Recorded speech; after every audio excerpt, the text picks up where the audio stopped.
Halo semuanya, perkenalkan nama saya Ibu Stoyantik Numatasari dari Institut Desain dan Bisnis Bali, jurusan Desain Interior Angkatan 2018.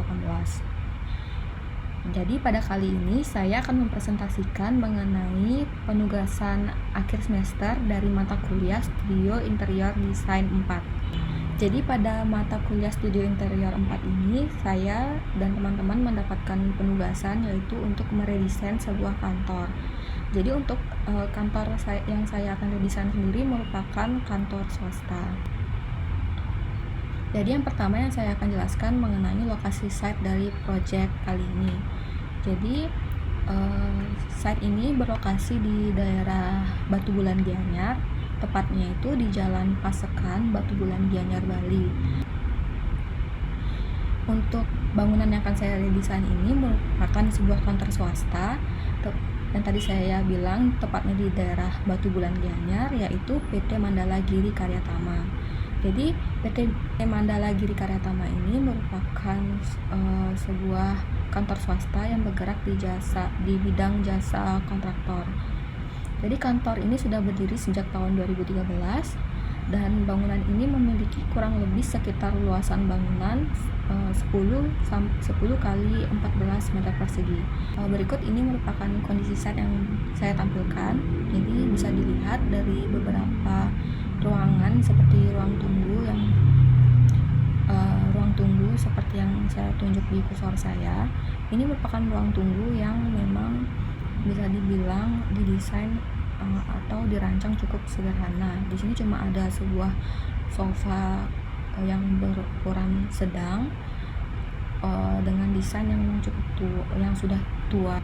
Jadi untuk area tengah sendiri ada ruang kerja, ruang rapat, dan juga beberapa ruang yang dibatasi oleh partisi. Di antara ada dua ruang direktur.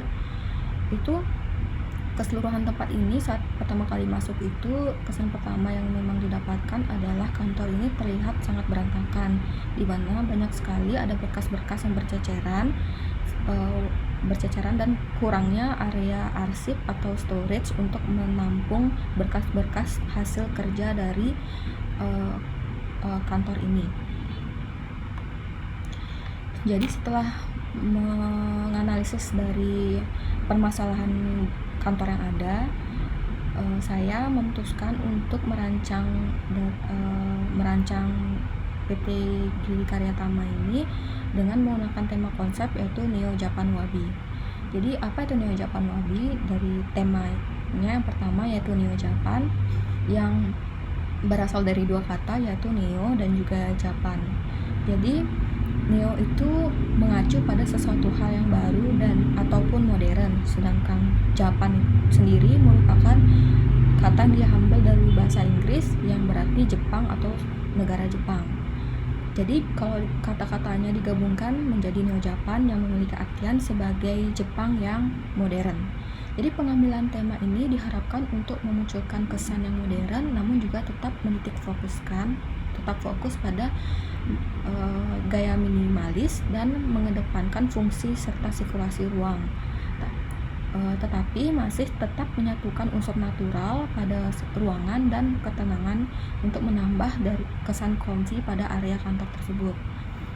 Untuk konsepnya sendiri diambil dari kata wabi yang biasa kita kenal dengan sebutan wabi-sabi, tapi kali ini saya hanya mengambil filosofi dari wabi itu sendiri.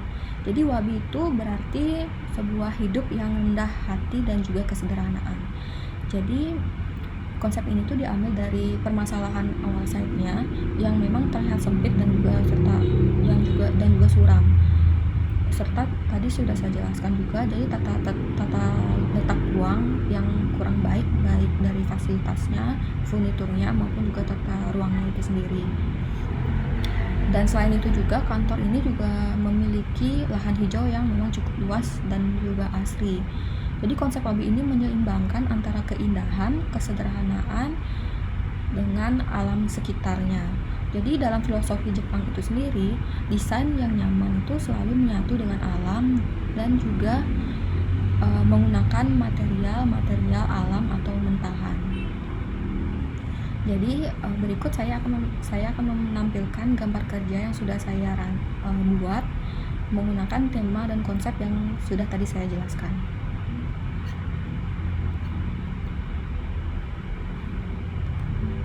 Baik, ini yang pertama merupakan denah awalan dari site. Bisa dilihat ukuran dari site-nya sendiri dan juga penataan dari ruangannya masih terlihat sederhana. Ini merupakan layout yang sudah saya redesign. Yang ini untuk layoutnya yang pertama. Jadi dari layoutnya ini bisa dilihat saya menambahkan beberapa ruang, misalnya untuk toilet dan juga ruang mandi, serta ada ruang cek gudang yang dimana memang di request sendiri oleh salah satu pekerja kantor di sana. Lalu saya memperbaiki penataan dari beberapa ruang itu sendiri, menambahkan partisi-partisi yang memang diperlukan di ruangan tersebut, serta memperluas beberapa ruangan. Ini untuk side plan-nya, dan ini untuk denah yang saya redesign, dan ini untuk tampak depannya. Jadi untuk tampaknya sendiri saya mengadaptasi dari bangunan lama Jepang yang memang arsitekturnya terkenal hingga saat ini terjaga dengan sangat baik. Tetapi untuk memperlihatkan kesan neo-nya itu sendiri atau kesan modernnya itu sendiri, saya lebih banyak menggunakan material kayu yang memang memiliki warna yang cukup terang, serta dipadukan juga dengan warna yang warna-warna terang atau warna-warna netral seperti putih ataupun coklat. Dan ini untuk potongan A dan juga potongan B-nya, potongan C dan juga untuk potongan D-nya.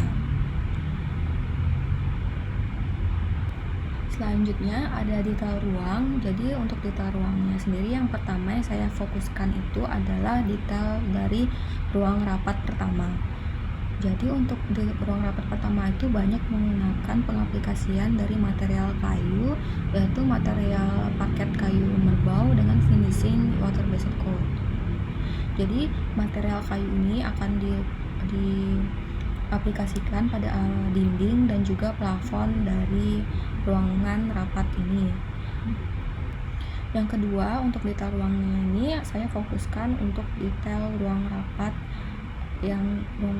kedua. Desain ini gaya desain untuk ruang rapat yang kedua ini cukup istimewa karena banyak menggunakan unsur-unsur dari arsitektur Jepang itu sendiri. Misalnya untuk dinding itu saya menggunakan bentukan dinding fusuma, yaitu dinding kayu, frame kayu dengan kertas wasi sebagai finishing dari dinding tersebut.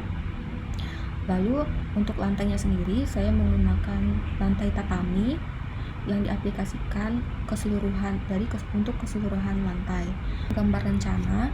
Jadi rencana di sini kurang lebih ada 38 rencana furnitur, dan kebanyakan dari furnitur ini menggunakan furnitur dengan material kayu, baik itu kayu solid maupun kayu olahan. Dan ini untuk detail furniturnya, saya memilih detail furnitur dari meja resepsionis. Jadi untuk meja resepsionis ini material utamanya itu menggunakan kayu jati dengan finishing natural, dan juga dipadukan dengan kayu jati yang di finishing lagi dengan HPL warna putih. Dan ini adalah 3D dari furnitur meja resepsionisnya.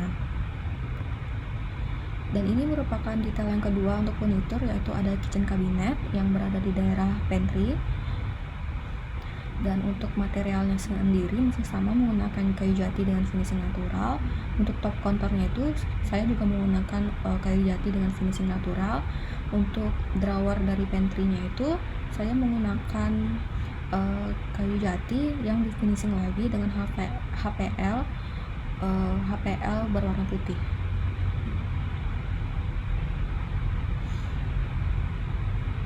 Dan ini merupakan rencana aksesorisnya. Dan ini untuk detail aksesorisnya berupa partisi backdrop yang kebetulan ada di area resepsionis. Jadi ini kebanyakan menggunakan kayu jati dengan finishing natural melamin. Lalu untuk logonya itu ada logo dari kantornya, itu menggunakan material PVC biru dan juga kuning. Dan kayu jati ini memframe anyaman rotan natural dengan pola mata ayam. Selanjutnya ini ada rencana lantai. Jadi kebanyakan lantai itu menggunakan lantai keramik, baik itu ubin maupun lantai parket kayu. Dan ini untuk detail lantainya saya mendetailkan yaitu ada 2 detail, diantaranya ada detail untuk lantai vinil, ini diaplikasikan pada salah satu ruang direktur, dan juga ada lantai tatami yang saya aplikasikan di ruang rapat kedua. Lalu ini untuk rencana dindingnya. Jadi untuk keseluruhan dinding kebanyakan menggunakan warna putih sebagai warna dasar, tetapi dipadukan lagi dengan beberapa material, misalnya material parket kayu seperti kayu sungkai maupun kayu jati dan kayu makbau, serta ada beberapa dinding yang menggunakan ubin sebagai finishing. Lalu ini untuk detail dindingnya, yang pertama ada dinding bata. Jadi dinding bata ini saya aplikasikan di salah satu ruang, yaitu ruang cek gudang. Lalu ini untuk detail dari dinding kayu marbaunya yang saya aplikasikan di ruang rapat 1. Dan ini untuk rencana kusennya. Jadi kebanyakan dari kusen pintunya sendiri, kusen pintu maupun kusen jendelanya saya menggunakan tipe sliding door dan sliding window dengan material yang sama, yaitu kayu sungkai yang di finishing dengan finishing yang clear dan juga hasil akhirnya yang matte. Dan ini untuk detail dari kusen pintunya yang ada di area ruang rapat dan juga ruang tengah. Ini merupakan pintu sliding shoji dengan 2 daun pintu yang menggunakan material kayu sungkai natural finish serta kertas wasi. Lalu ini untuk jendela slidingnya yang menggunakan kayu sungkai dengan finishing yang sama juga. Jadi ini menggunakan tipe kaca, 2 kaca, yaitu ada clear glass dan juga tempered glass. Ini untuk rencana plafonnya. Jadi kebanyakan saya menggunakan plafon kayu dan juga plafon rangka hollow biasa. Jadi beberapa ada menggunakan permainan bentuk seperti pada area resepsionis yang menggunakan pola plafon bentuk grid. Lalu ada plafon dengan pola bentuk lurus juga. Dan yang terakhir juga ada pada area rapat utama itu menggunakan plafon dengan permainan leveling.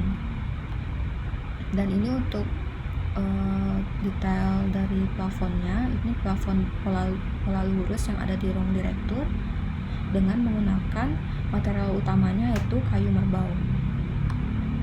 Dan ini untuk detail plafon dengan yang ada di area rapat utama.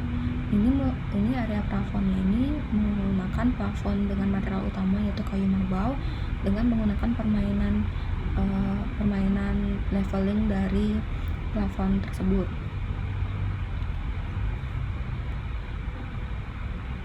Yang terakhir untuk untuk presentasi gambar kerjanya, yaitu ada rencana MEP. Yang pertama untuk air bersihnya bisa dilihat, saya juga menambahkan kolam pada area parkir. Ini untuk rencana air kotornya, dan ini untuk rencana elektrikal, CCTV dan juga pemadam kebakarannya. Dan ini untuk rencana titik lampunya. Setelah mempresentasikan gambar kerja, selanjutnya saya akan mempresentasikan 3D bergerak dari rancangan saya yang sudah dirancang dengan tema konsep yang sudah dijelaskan. Jadi untuk ruangan pertama yang saya akan jelaskan ini ada ruang kerja yang bisa dilihat desainnya yang cukup minimalis dan juga sederhana, namun tetap memiliki filosofi dari Jepang itu sendiri. Lalu di sini ada area brainstormingnya, di mana di sini ada papan akrilik dan juga beberapa meja dan juga kursi yang digunakan untuk sebagai area brainstorming khusus untuk karyawan. Jadi selain untuk area brainstorming, ini juga bisa menjadi tempat area istirahat tambahan bagi para pekerja.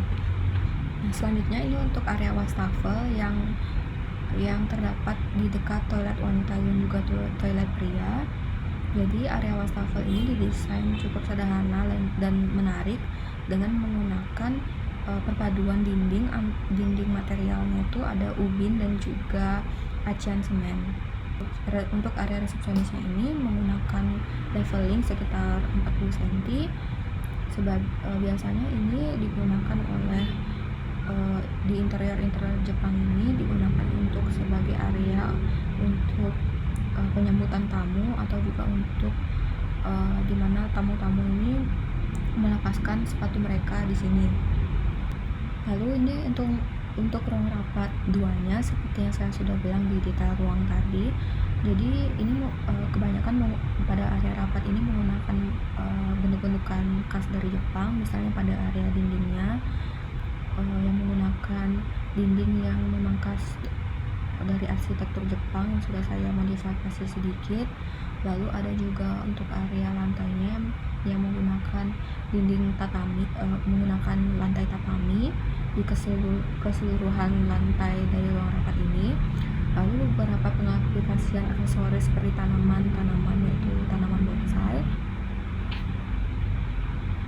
Dan ini untuk ruang direktur keuangannya. Lalu ini untuk ruang direktur utamanya, mempresentasikan 3D bergerak sesuai tema dan konsep yang sudah saya rancang. Selanjutnya saya akan mempresentasikan atau memperlihatkan hasil animasi final saya yang sudah dirender sesuai dengan tema dan konsep yang tadi sudah saya jelaskan.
Baik, tadi merupakan penayangan dari animasi yang sudah saya kerjakan sekaligus sebagai penutup dari presentasi dari ujian akhir mata kuliah Studio Desain Interior 4 kali ini.